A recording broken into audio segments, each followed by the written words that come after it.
We've got some lawless people in some very high positions. They're lawless. That was President Donald Trump speaking at the Economic Club of New York about all the apparently lawless people all around in the government. Is he like standing next to a mirror? I feel like he should be. So, yes, the Trump administration, the very administration that is telling people to ignore congressional subpoenas, they're saying that, oh no, there's lawless people everywhere. The same administration, by the way, that's been rebuked by judge after judge after judge for trying to do unconstitutional things, especially when it comes to immigration. The same administration that involves the president, that the Justice Department has literally decreed to be above the law as long as they're in office. You see where I'm going with this, right? But no, look at all the lawless people. Yeah, I'm seeing one of them. All right. Actually, I see quite a few of them. So now, uh, look, level of hypocrisy, right? Height of hypocrisy. This, I think, is what gaslighting looks like. No, yeah, see, we're not the lawless ones. We're surrounded by all the lawless ones. You guys are the lawless ones. We're the victims. You're not the victims. You understand how this is going? Don't believe your lying eyes or what you hear from not just the media, but the very people who work for me that are now currently testifying against me in the impeachment hearing. I mean, look, it's insane, right? Look, uh, Trump, he says he hires the best people, except for that person, that person, that person, that lady over there, and that dude, not the best people. Sad. Come on, dude. Really? No, you want to talk about lawless. We'll get into the lawlessness, right? You know what's lawless? Holding up foreign aid to a government in order to get them to do your personal bidding. And then saying, oh no, I was allowed to do it. Even though I didn't do it. But if I did do it, I'm allowed to do it because I'm above the law. Well, that is lawlessness. That's the literal definition. Saying that you are above the law, that the laws do not apply to you because of your position in the government, is the definition of lawlessness. So now, who are the lawless ones who are in the very high positions? I don't know. He didn't really go into it. He just said, well, and this is within the context, by the way, of saying, look at how many judges I'm appointing. Look at how many judges. We've got over 100 judges now that have been passed through. So, okay, we got a lot of judges. By the way, Republicans control the Senate for the confirmation process, so they're able to get these judges to go through. Okay, and what they've been doing is also look. You've got the Democrats. You've got Chuck Schumer in the Senate, who's incredibly weak. He passed through I think it was around a dozen judges that Donald Trump had appointed in order to get to what? To get to break earlier. And that I think that happened over the summer. Oh no, so we're just going to pass these guys through. Some of them are obviously deeply unqualified, don't care. I need to get back to my district so I can raise money from rich people. That's the Democrats. So they're an absolute disaster when it comes to this. And they're one of the reasons that Donald Trump was able to get through so many of those local district judges.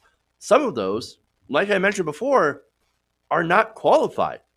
In fact, the American Bar Association has disqualified quite a few of them and said, look, they're strictly not qualified at all. So let's go to impeachment, right? So now, here's the thing. Look, impeachment, by the way, you want to talk about lawlessness because I think that's part of where this conversation is eventually going to end up anyway, right? So now they're saying that the process of impeachment against Donald Trump is lawless, right? Well, that's not true. Again, this is something that the Republicans also did to Bill Clinton, and they did it about the same way. But now what they're doing is that they're attacking the very same process that they themselves went through to try to impeach sitting President Bill Clinton. And look, Democrats have been more than willing to play along to the Republicans' shifting demands. For example, the demand that Democrats hold a formal House impeachment vote. They did. Nonetheless, it didn't matter to them because they said, well, it's still, since there were no Republicans that voted for it, obviously it's 100% invalid. Oh, I didn't know that that was a precondition to a political process, that you had to get Republicans on board. Well, you were never going to get Republicans on board. So it's a ridiculous talking point, right? And again, impeachment, not a criminal proceeding, it's a political proceeding. To conflate the process is to not understand what the entire process means. And of course, who continues to conflate it? President Trump. That's why you see these crazy demands of, I need to meet my accuser. That's only if you have a criminal trial. Oh, I need to have due process, which, by the way, they are going through process and they're going through the correct process. Nonetheless, I need my due process. Well, due process only applies if you have a criminal trial. I mean, look, that should be obvious, but again, it's obvious to only people who understand the process and who've actually done the cursory amount of research to get a basic understanding of what impeachment means. And the president has not done so. And again, I know he did not mention impeachment in his remarks. Again, he basically said that he appointed judges so he could keep law and order and most importantly, follow the Constitution, right? The thing is that the administration right now doesn't want to follow the Constitution. Impeachment, lawful in the Constitution. Taking foreign emoluments, as he's under investigation for, not exactly constitutional. So this whole thing is kind of a weird self-own. And at the end of the day, he doesn't realize it and doesn't realize the irony. Oops. Sad.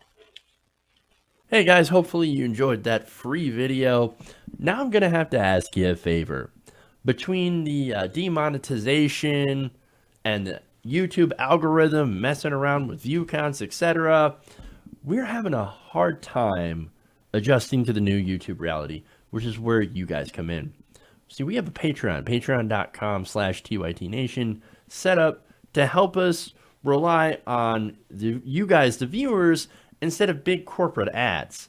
Look, you know the show. You know I'm not in favor of big corporations anyway. So help us transition away from relying on the ad model to pay the bills and sign up to be a patron, patreon.com/TYTNation. That goes a long way to help us keep the lights on. And you guys will know that you're supporting independent, progressive media.